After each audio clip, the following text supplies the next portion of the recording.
Mark Urry with me today. We met years ago now in a Facebook group, and we lost touch.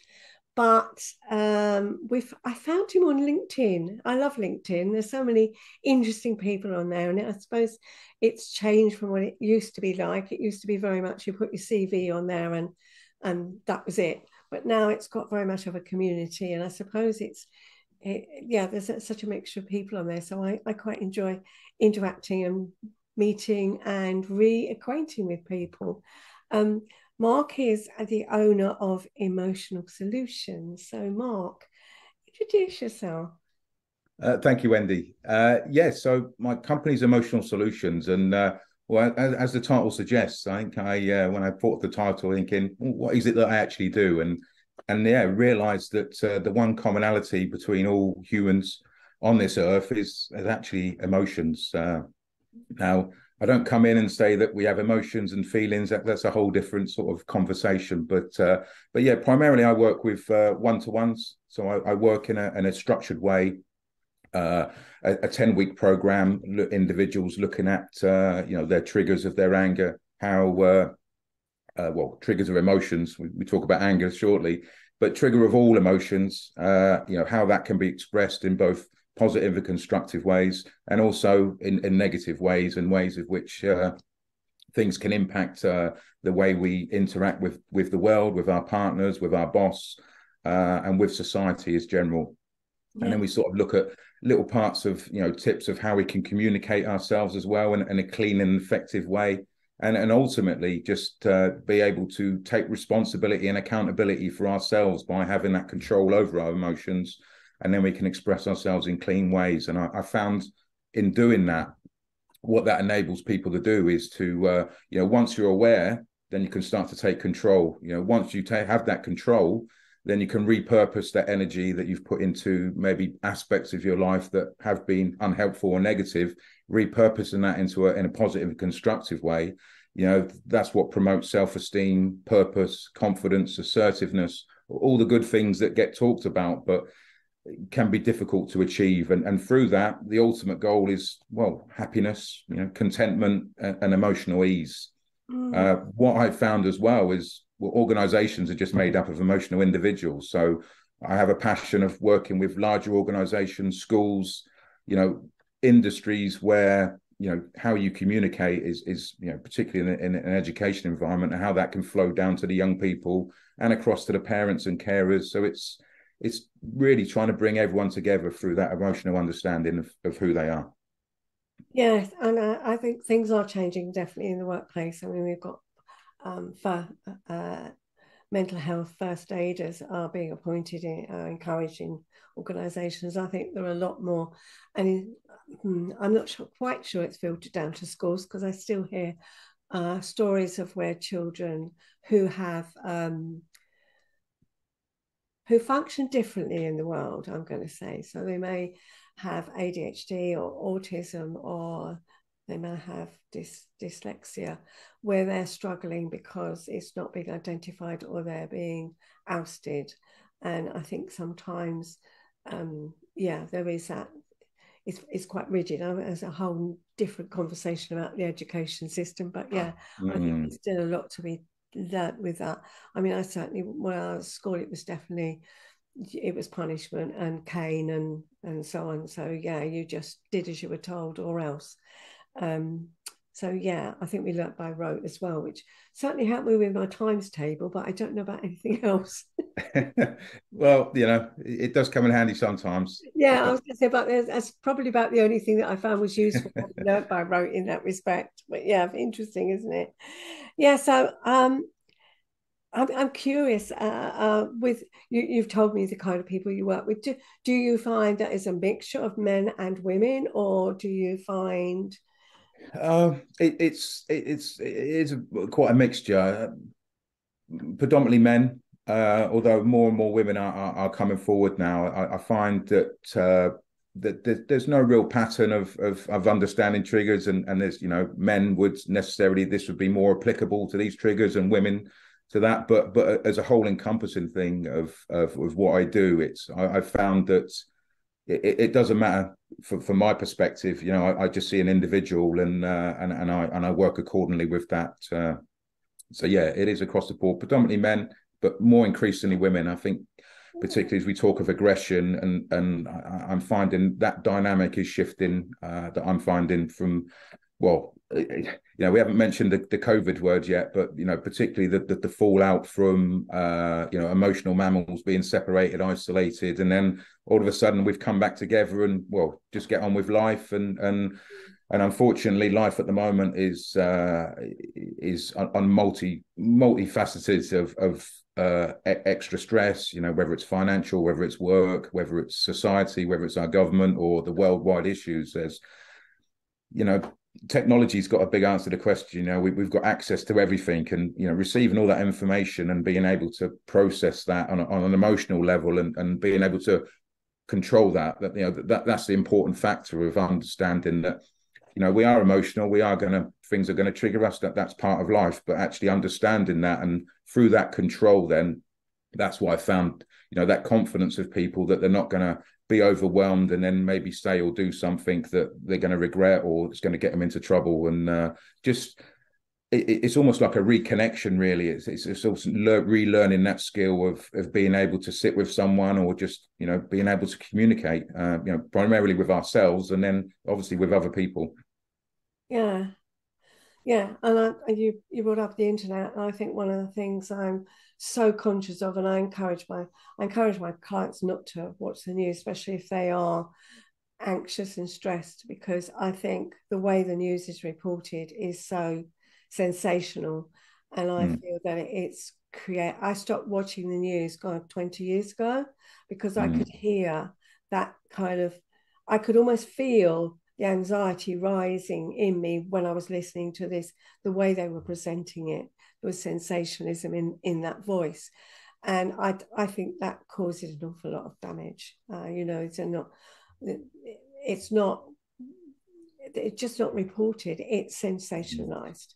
It's tough, that sense of self that you've got as an individual, and what do you care about? We've got so many people telling you what you need to care about. If you don't care about this, then you're part of the problem. And actually, there's so many things to care about. It's like, well, we can't do all of this. So it's understanding I always say to people, there's beavers in Canada that are probably endangered in the middle of nowhere. They need people, and who are we to judge someone else that would devote their life to that and not worry about any other aspect of part of society? I think I think unless you've got that firm rooting of who you are and that sense of self, it's easily, as you say, that sensationalism, engagement, people actively post stuff that knows it's going to have a strong reaction in people, both good and bad. So, that gets likes, and that equates to financial return. So there's actually an incentive to be more, be out there and produce more material that's really going to start triggering people. So it's that sense of control of yourself, of, right, okay, I'm not getting pulled around here. I can choose to put my energy wherever I like. Yeah, but you can see how people are so badly affected if they are in it. If their emotional well-being isn't in the best of places. So yeah, I think. Well, I call it an emotional foundation. Your whole life is built on that foundation. As an emotional mammal, as we can talk about, obviously early years and development, but on quite a simple level, I use like three little pigs, sort of the houses, but actually if your foundation is not firm, or there's a certain aspect of it that is an aspect that is causing problem in your life, then it will always be there. And it might manifest itself in different ways, but actually, understanding that, and through my work, I sort of shore that up with people by, giving them that little bit of information, and for that discovery themselves to say, actually, yeah, I can see how I'm being pulled around here and what my triggers are. And through that, I feel people get a more sense of their self and get that confidence to be, actually, I'm not going to be invited to this party now. I can choose to just remove myself and live my life and do the things that make me happy and what I'm caring about. It's but not at the detriment of others. That's the big thing. That's the difference, isn't it? So Yes. you told me beforehand that you had been in the armed forces for 12 years. So I'm curious as to how that background and how that part of your career has informed what you do now. I joined the Navy when I was 24, so I'd had a bit of life experience before. I'd many jobs from bus driving to selling vacuum cleaners. So I've had quite an experience of engaging with individuals on a multitude of levels. And when I joined the Navy, someone told me what time to get up, what to wear, how fast to run, Yeah. and I responded to that environment, and I did do very well. And the armed forces is all about training. You're always sort of preparing, training, and for me, I've been pushed to the extreme physically and emotionally, sleep deprivation, and once you've been there, then you've got more of an understanding of when things creep up on you, and ultimately, if a situation occurs, you've got to be able to respond in a certain way, whether that's in a certain way. So it's a very extreme environment, and I appreciate it's not for everyone, but it's taught me that actually, there's not panic here. Let's just look at different situations, look at things in different ways, and actually, if I do need to respond in a very forceful way, I can do that, but that's within my control. I think if I respond in a forceful way that's out of my control, that's where problems can occur. And particularly, within the armed forces, you might be a bit more leeway within that, but once I leave the Navy and then go to the Tesco's and do the shopping, and I'm, someone in front of me, and there's something that evokes a trigger in me, but actually, if I respond in the same way, then it's not going to be long before I start getting into trouble. So it's given me understanding, but also a lot of control of who I am. Yeah. So if that gives you, you've got had that experience, so therefore that gives you an insight in personal insight, so you can help clients with that, give them that. Yeah, and like you say, everyone's a unique individual, so they've all experienced life. But I've found that you can put things into sort of 5 categories on that foundation of just time, relationships, your health, your finances, and your work.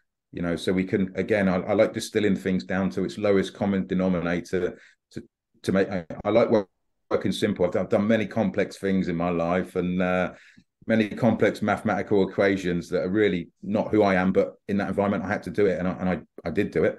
But actually, on an emotional level, there's a simplicity in actually understanding who we are as an individual, and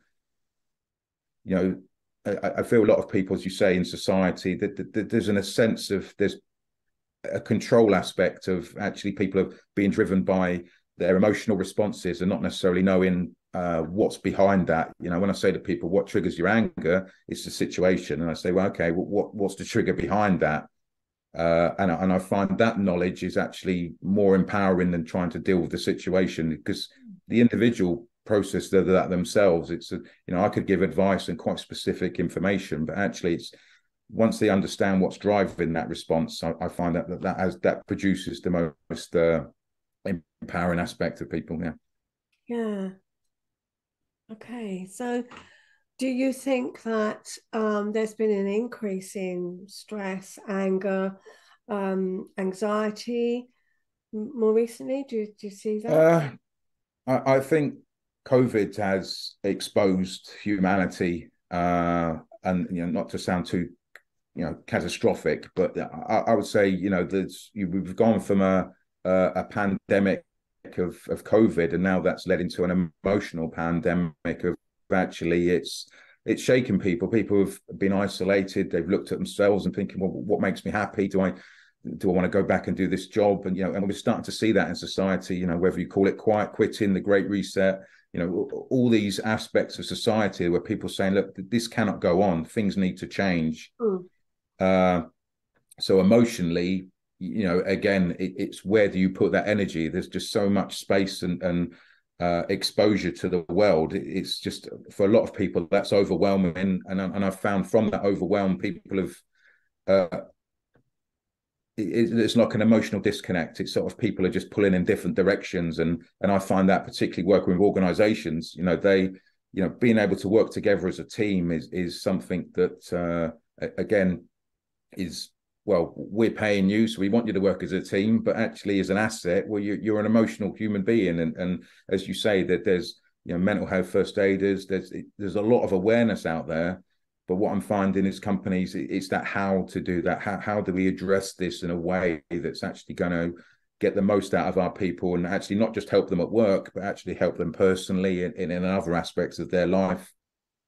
And yeah, so that's my impact within an organization, is just working on an individual level. Yeah. What the organization does, from my perspective, it doesn't make much difference to me, because I work on that foundation at the bottom. Yeah. And I think that was something when I was in yes, working for other people, it was just the lack of understanding that their staff were their most important asset. And Yeah, yeah, that was the view. They just didn't care. And I think that is very short-sighted, because it's such a cost, but it's to the organization, let alone the individuals. But I mean, it costs such a lot. Turnover staff, the fact that people are unhappy, they're not doing their best. There's so much involved in that, isn't it? So yeah, I'm pleased to see that. I think there's more organizations are noticing and taking notice and doing something about um, their staff's welfare. So yeah, yeah. It's just one aspect of being human, and duty of care. It's an interesting dynamic, and it is changing. But I find the question is, how do we do that? That's the question that I think is to the point of where a lot of things could change and could be a lot better, but actually a little bit way behind. And but we're moving in the right direction. But yeah, yeah, as you say, at the moment, there's COVID affected everyone. Nothing else in this world has impacted the world in such a way. And some people, I say, sent everyone down a rabbit hole. And some people are still down that rabbit hole. Some people have gone deeper. Some people have come out of it. And it's understanding that, yeah, there's not one size fits all. So when we talk about our feelings and emotions, it's, being able to understand each other and be able to communicate. And just on a human level, it's just come yeah, together, help the fellow, help your fellow man and woman, and it's yeah. yeah. I agree. So you talked about anger, and I'm curious. How do you view anger? Do you see it as a good emotion, a bad emotion? I think that people have different views about anger. So I'm curious what your take is on it. My view on anger is it's the single most empowering aspect of being human that you can have. Whether I call it neutral. It's obviously what you do with it and how you do with things. If you can express the anger in a positive way, well, that's quite a cathartic and empowering process. And but yeah, if you understand your anger, I would say that that's the single most understanding part that you can understand, is who you are as a human being. Because as you say, as you grow up, you develop. Whatever clothes you wear, what colors you like. All these aspects are developed over time. But anger's telling you that something's not right.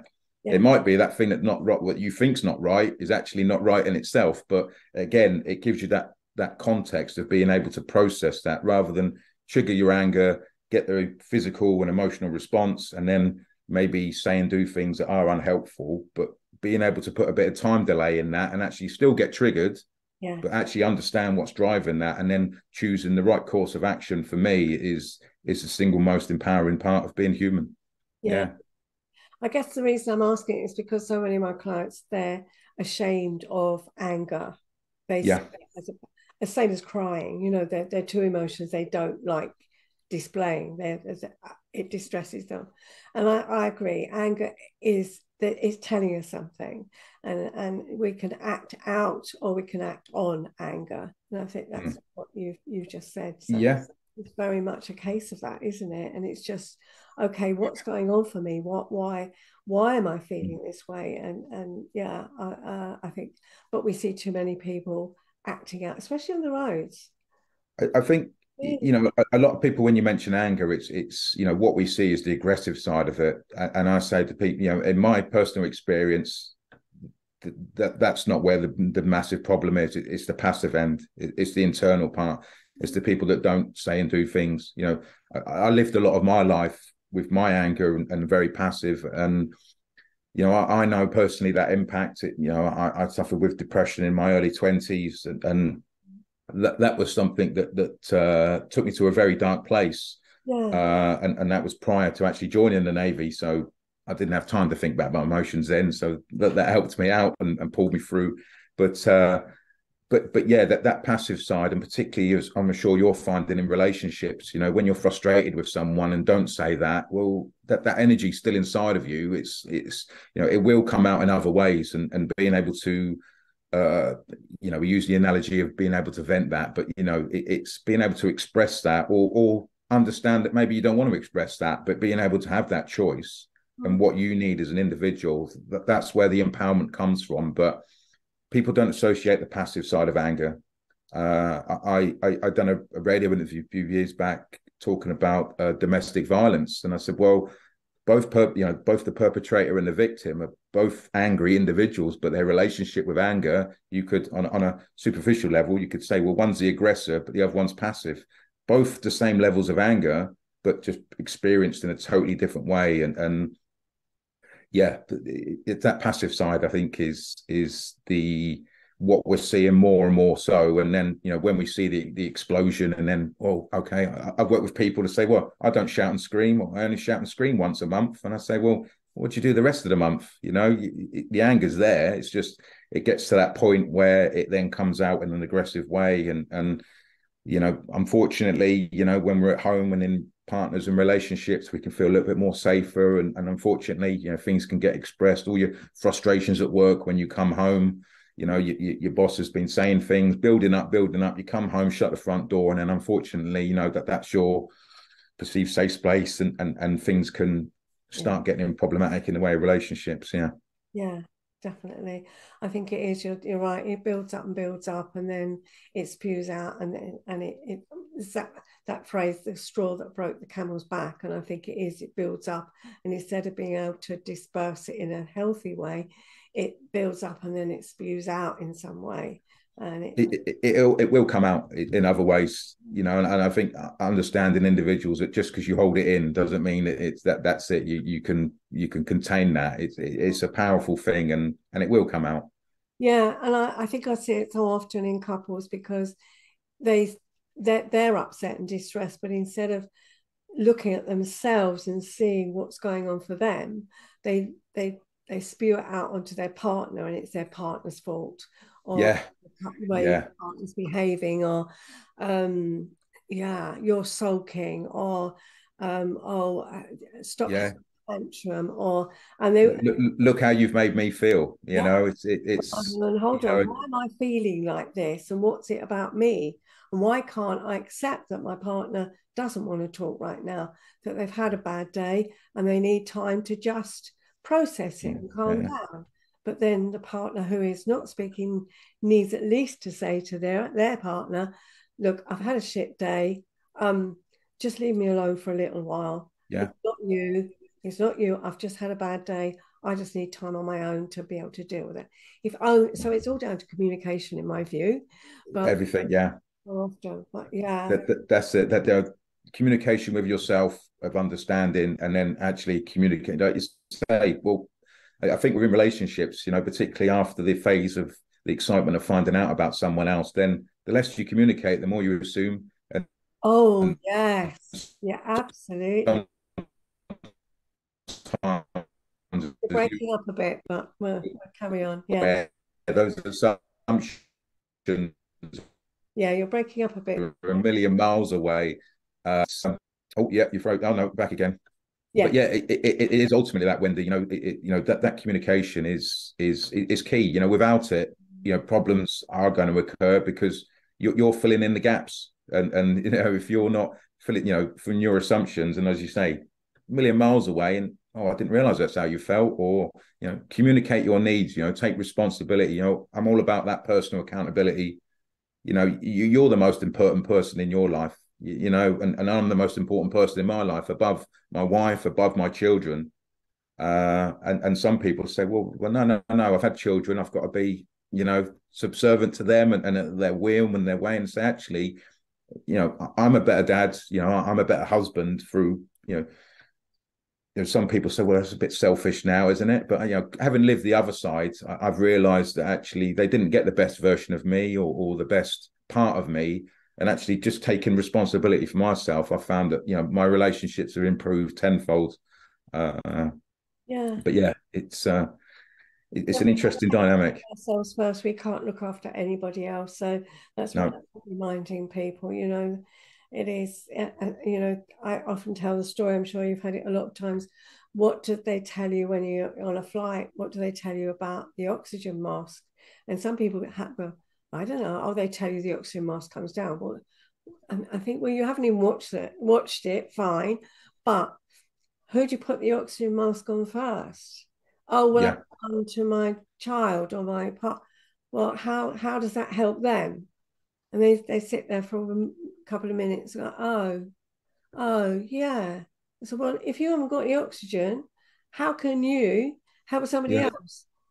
Oh, okay. And then they get it. And that's basic. If we haven't got that oxygen, if we haven't got that, uh, mm, we have got that self-care, then we can't be any good to anyone else. no, no, no. Yeah. So we've had a great conversation.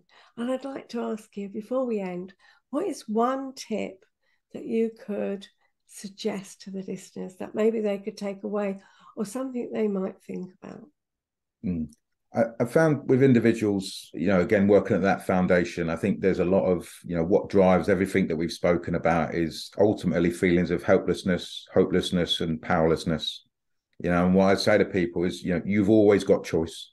You've always got control of what you've got control of within your world. What you say and what you do are always within your control. And being able to take control of that in a world that is out of your control, that's the empowering process. Whatever your situation is, there is always a choice. There's consequences to those choices, but there's always choice. Yeah. I don't want people to ever feel that, to get to that point where, they're just going to give up and think, actually, there's no way out of this. There is always a way out of it. But the only way, unfortunately, is to go through it. Yeah. And that's where me and you come in to help guide these people. So that's great. Thank you, Mark. I've really enjoyed listening to you and what you do and having a different perspective. It's always fascinating when I talk to other people. So I'm glad we reconnected. No, thank you, Andy. Um, I'm going to put all the details, all your contact details in the show notes so people can know how to contact you and learn a bit more about you. But what's one easy way that if people are just listening, one easy way of people contacting you? I think the easiest way is just go take a look at my website. I'm advocating technology, but yeah, just emotionalsolutions.co.uk, and it just gives me a little bit more information about what I do and how I do things. And from that, obviously, email and telephone. Again, there's a lot of shame and blame around our work, but everything's informal. And as you can see, I'm quite a friendly person. I don't bite too hard, so yeah. That's good to hear. Well, thank you so much again. I've really enjoyed today. So thank you. Lovely. Thank you, Wendy.